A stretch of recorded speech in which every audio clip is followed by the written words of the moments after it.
თოვდა და თბილის ებურა თალხი, დუმდა სიონი, დუმდა ხალხი. ძალიან მძიმე სიტყვებია და გუშინ ამ ტრაგედიის გახსენების დღე იყო. 105 წელი გავიდა, რაც წითელმა იმპერიამ მოახდინა საქართველოს ოკუპაცია და ჩვენ დავკარგეთ დამოუკიდებლობა. დამოუკიდებლობა უპირველესად დავკარგეთ იმიტომ, რომ ჩვენ არ გვაქვს ძალა შევინარჩუნოთ დამოუკიდებლობა, რომელიც მოგვართვეს ლანგარზე.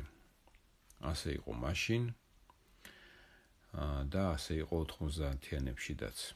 ვერც 1921 წელს და ვერც 1991 წელს ჩვენ სრულფასოვნად დამოუკიდებლობა ვერ შევინარჩუნეთ.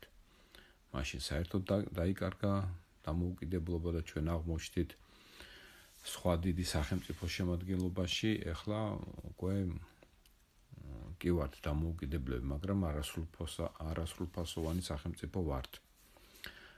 მოკლედ, ჩემი აზრით ეგ მოხდა იმიტომ, რომ ჩვენ არ გვაქვს გაანალიზებული 1921 წლის ოკუპაციის მიზეზები და მაშინ მიმდინარე მსოფლიო მოვლენები. ეს მე უკვე ავხსნერ ერთ-ერთ ვიდეოში, მაგრამ ეხლა დღეს მოკლედ გავიმეორებ.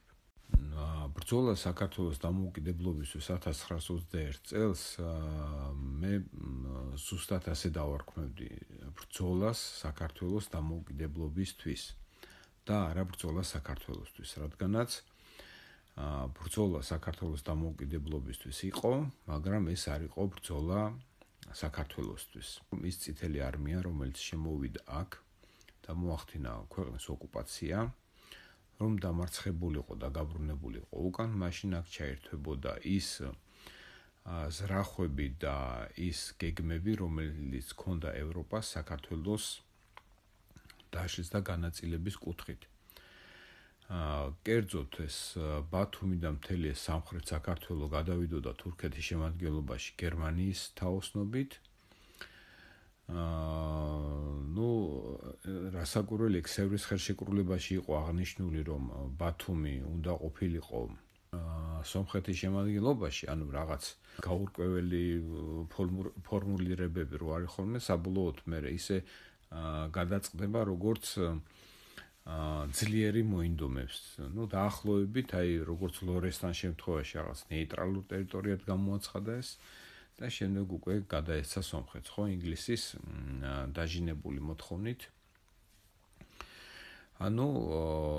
არ გამოურიცხავ, რომ ეს წინასწარი რაღაც ის იყო გადმოგდებული, რომ კი არ გართმევთ ბათუმს და თბილის, არამედ უბრალოდ რაღაც ერთობლივად იყავით თქვენც და არმენებიც და შემდეგ უკვე რაღაც საბოლოო ჯამში იქ შევიდოდა არმენიის შემადგენლობაში, იმიტომ რომ ამერიკის შეერთებული შტატები იყო დაინტერესებული, მოგეხსენებათ და მოიძიეთ უდრო ვილსონის სომხეთი.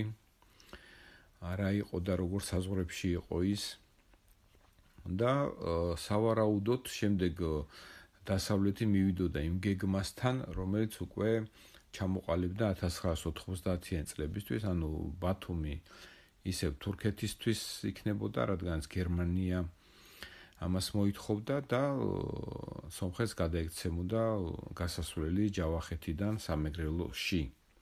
ინგლისის დიდი გავლენები ჰქონდა ჭიათურაში, ჭიათურ-მანგანუმში, იქ მგონი კავკასიაში პირველი ტენისის კორტები ინგლისმა ჭიათურაში გააკეთა. აჯანყებაც 1924 წელს ჭიათურაში დაიწყო. თუ არ ვცდები, ისეთი გავლენები ჰქონდა ინგლისს და ისეთი აგენტურა ყავდა. თუმცა დღევანდელი გადასახედიდან და ზოგადად კაპიტალიზმის და სოციალიზმის გარჩევით, რატომ უნდა იყოს მუშა კაპიტალიზმის მომხრე, მე არ ვიცი. მუშა უნდა იყოს სოციალიზმის მომხრე. ზოგადად ესეა, მაგრამ რატომღაც მაშინ მუშები გამოვიდნენ საბჭოთა ხელისუფლების წინააღმდეგ და ამას ჰქონდა უფრო ეროვნულ გამათავისუფლებელი ბრძოლის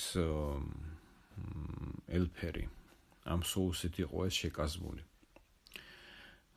და იქიდან გამომდინარე თუ ინგლისი რა ესე იგი ძალისხმევას ხარჯავს აფხაზეთის დამოუკიდებლობისთვის და იქ სვანების დამოუკიდებლობისთვის და იქ ჩრდილოეთ კავკასიის რაღაც ხალიფატის შექმნისთვის უკვე გასაგებია კონტურები, როგორც ესე იგი საბოლოოდ დაიხაზებოდა, ესე იგი თურქეთს ალბათ ეს მთელი ეს ახალციხე, ну, რაზედაც ჰქონდათ მათ ეს პრეტენზია, ეს ბორჯომი, ახალციხე, შემდეგ იქნებოდა სომხეთი ზღვამდე, ანუ ჯავახეთიდან გასასვლელი სამეგრელოში და აფხაზეთი ზემოიმერეთი განსაკუთრებულად სამეგრელოს ალბათ ზედა იმ მთიანი ტერიტორიები რაც არის, ხო? ეს უკვე ალბათ ინგლისის იქნებოდა და იქ უკვე კავკასიის ხალიფატის შემადგენლობაში.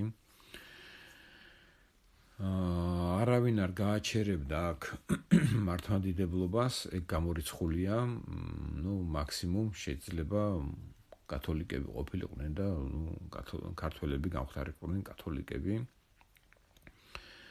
და ამიტომაც დუმდა სიონი. რადგანაც მათ ესმოდათ ეს საღვთელოებას, იმიტომ რომ ზემოთ ინფორმაცია უფრო მეტია ვიდრე ხალხში და შემდეგ რასაკვირველია დუმდა ხალხიც.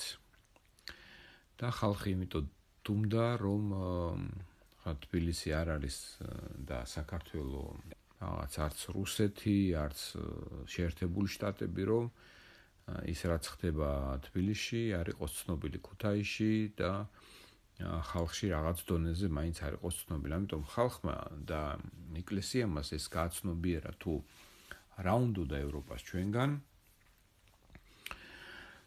და არავითარ რაღაც დახმარებაზე, ну როგორც დღეს არის, ხო?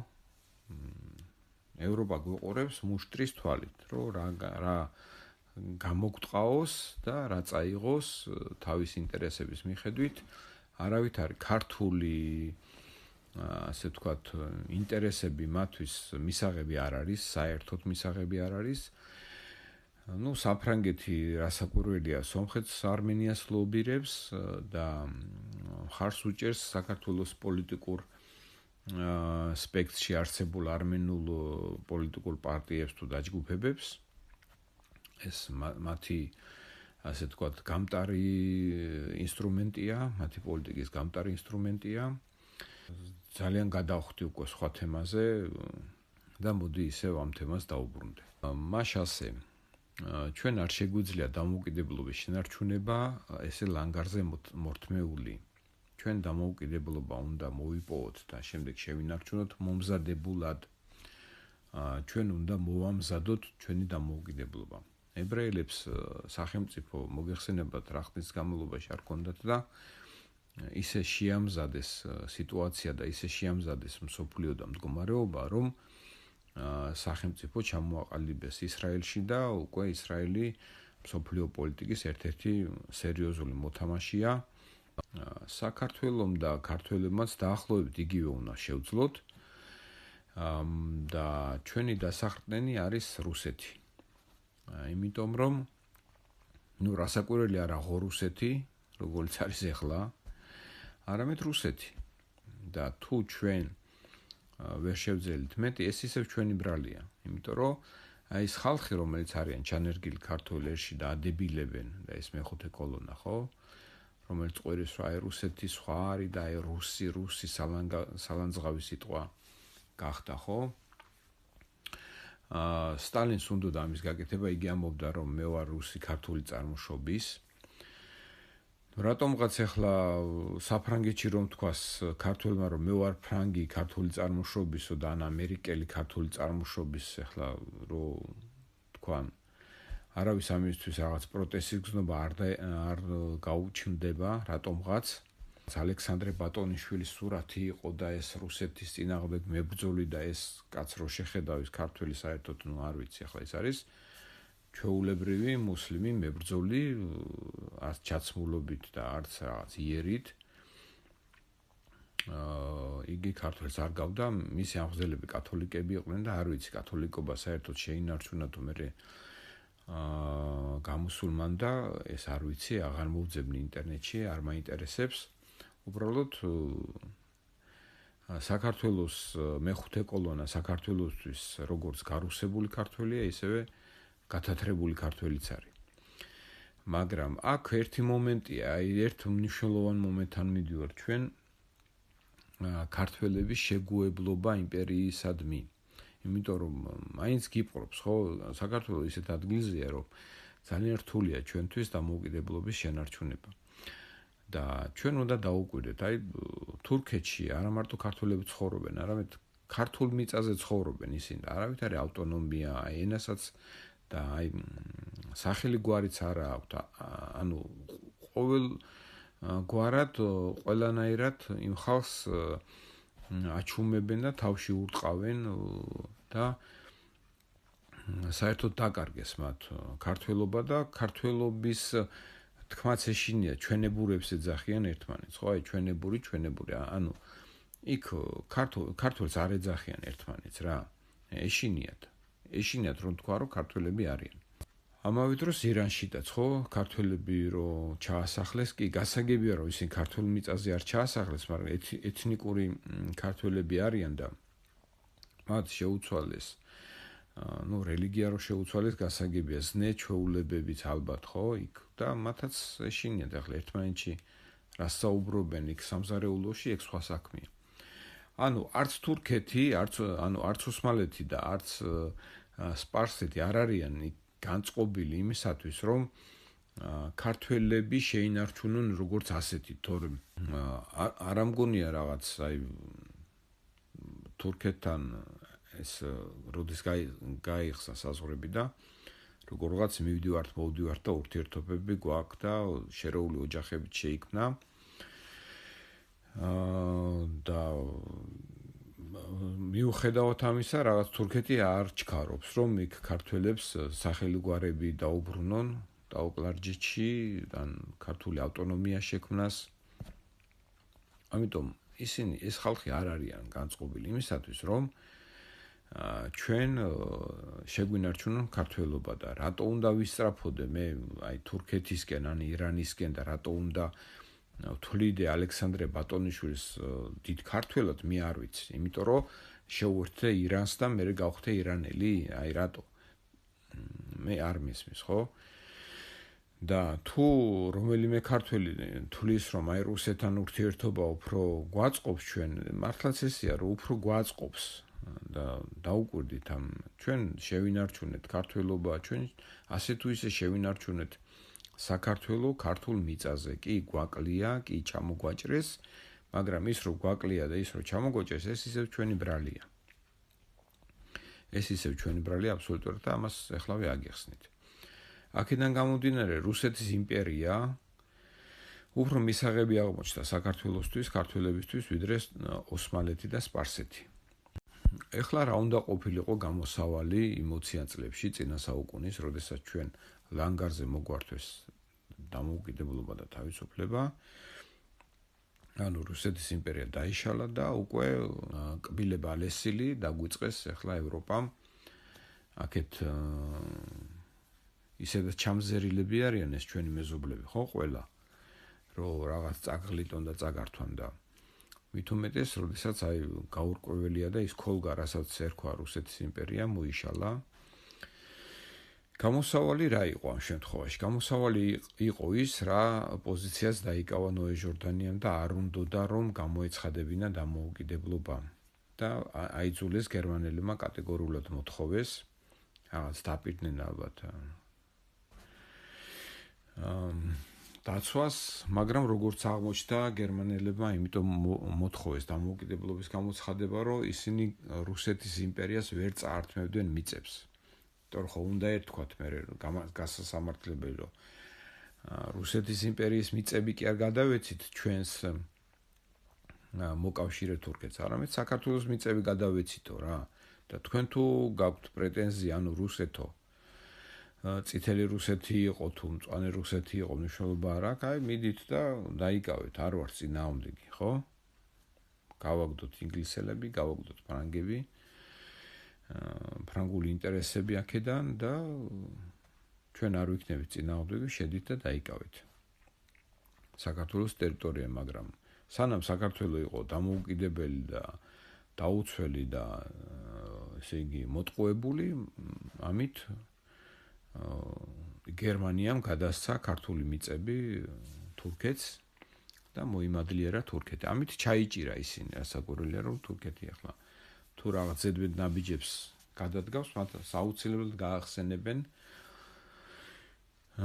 რომ ისინი არიან სხვების მიწებზე და იქით საბერძნეთს აქვს პრეტენზია, აქეთ საქართველოს, იქით ქურთები და ასე შემდეგ. ამიტომ ასე ხდება ქვეყნების ჩაჭერა, ხო?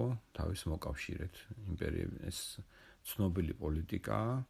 ამიტომ მოხდა ტაო-კლარჯეთის გადაცემა თურქეთის შემადგენლობაშიც და მე აი ეს წინა არა ორი პოსტი მქონდა დადებული, როდესაც 1992 წელს გერმანიის ერთ-ერთ არხზე, როდესაც საუბრობდნენ არჩევნებზე საქართველოს ტერიტორიაზე, აჭარა არ იყო იმ რუკაზე საქართველოს ტერიტორიის შემადგენლობაში, არამედ იყო თურქეთის შემადგენლობაში. და ესე იგი შემთხვევით არ მოხდა და შემთხვევით არ იყო ეს ასე. ნუ მაშინ ჩვენ გვიშველა შევარდნაძის განსწავლულობამ და მისმა ცოდნამ რაც მან იცოდა იმ სოფლიო პოლიტიკის და იმ წიაღსვლების შესახებ და მან შეძლო ამ ყველაფრის დალაგება. ამიტომ ვუბრუნდები ჟორდანიას არ უნდა გამოეცხადებიან საქართველოს დამოუკიდებლობა. იმიტომ რომ მაშინ საქართველოს მიწები ისევ იქნებოდა რუსეთის იმპერიის შემადგენლობაში და მას უკვე ვეღარავინ წაგვართმევდა. თუ ოკუპაცია იყო მოსახდენი, წითელი იმპერია შემოვიდოდა საქართველოში და დაიკავებდა იმ მიწებს, რომლებიც მანამდე იყო რუსეთის იმპერიის შემადგენლობაში, ანუ მთელი ეს ტაო-კლარჯეთი იყო, თუ ყარსი იყო, თუ რაღაცა ის. ანუ რაც ჩამოგვაჭრეს ეს ლორე, ზაქათალა, ეს ყველაფერი საქართველოს დარჩებოდა. ოღონ იქნებოდა საქართველოს СССР რესპუბლიკა, როგორც მე აღმოჩნდა, მაგრამ გასაგებია ახლა იმპერია იმიტომ არის იმპერია და მზაკრული და თვალთმაქსი, რომ მან უნდა მოგატყუოს, გამოგიყენოს და თავისი ინტერესების მიხედვით მოგმართოს. და გერმანიის ინგლისის, საფრანგეთის ინტერესები მაშინ სხვა იყო და მათ ზეწოლას ვერ გაუძლო საქართველოს მთავრობამ და ესე გამოაცხადა დამოუკიდებლობა, რასაც მოყვა საქართველოს ტერიტორიების დაკარგვა. და ოკუპაცია მაინც შევრჩით. ანუ მოგვატყუეს მაკარ და ასევე გვატყუებენ დღესაც. ეხლა 90-იანებიდან გავიდა რამდენი 35 წელი და ესე ტყუილით არაფრის გამკეთებელი ევროპა არ არის საქართველოსთვის. მე თქვენ გარწმუნებთ ამაში. ისინი საერთოდ ვერ ხედავენ ქართველს ამ ტერიტორიაზე. მათ ის ქართველი აქ საერთოდ არ აწყობთ. ინგლისური და მუსულმანური კავკასია, ანუ ანტირუსული კავკასია უნდა ინგლისს. საფრანგეთს უნდა გზა სომხეთისკენ და ქართველები ესე გაჩხერილი ყავს კისერში, რომ უნდა რომ სამეგრელო ფოთიდან პირდაპირ სომხეთი დაიწყოს ირანამდე და მე ირანიდან ინდოეთში წავიდეს. ახლა მე სომხეთს რა დაიმართება, მე არ ვიცი. ირანი გადაუulis თუ არ გადაუulis, მე საბოლოოდ სომხეთს მე მგონი გადაუulis ირანი. მაინც ესე ვფიქრობ. და მაგრამ ეს ახლა ეგ ჩვენთვის შეღავათი არ არის, ხო? საქართველო არ იქნება და ახლა მე ვის რაც დაემართება, ეს არ ვიცი. და ის ხალხი, ვინც აი ესე რომ ყვიროდა რომ აი ეს რაღაცა, ეს ხალხი ძალიან კარგად ცხოვრობენ იგივე საფრანგეთებში, ამერიკაში, გერმანიაში, ანუ თავისი აგენტურა ყველამ წაიყვანა რა. რასაკვირველია იქ სხვებიც გაყვნენ, იმიტომ რომ ის ხო უნდა გააправო, ახლა მართლა აგენტურა რო ამოკენკო საქართველოს მოსახლეობიდან უკვე გასაგები იქნება, რომ აი ეს რაღაც სახელი გვარაძე, ეს მესამე სახელი გვარაძე, ის ხალხი წაიყვანა, ვინც აწყობდა, მაგრამ ზოგადად სხვა ქართველებსაც მისცეს საშუალება რომ გადასულიყო, იმიტომ რომ მარტო ის აგენტი ვინც არის, ის მარტო ამინც ვერ ქმნის. რაღაც გარკვეული თანამოაზრეების ისიც ხო უნდა შეუქმნა იქ ბუდე ხო უნდა გააკეთო ანტიქართული ბუდე. აი 90-იანებში ვინც ბევრს გაიძახოდა, ხო? ყველანი წავიდა, ყველანი მოეწყო იქ, ზოგმა ფული გაიტანა აქედან, რაღაცები გაყიდეს, ქარხნები დაჭრეს, ხო, ჯართებზე, ამაზე, იმაზე. და ეხლა იქიდან დგანან და იმას გვასწავლიან ჭკუას და, რა ვიცი, ზოგმა რესტორანი გახსნა და აქედან დიდად ქართველობენ იქ და აქედან კიდე ეს უაზრო ხალხი, აუ თქვენ გენაცვალეთ და რა ენაცვალე, რო გაგძარცვა და გაიქცა?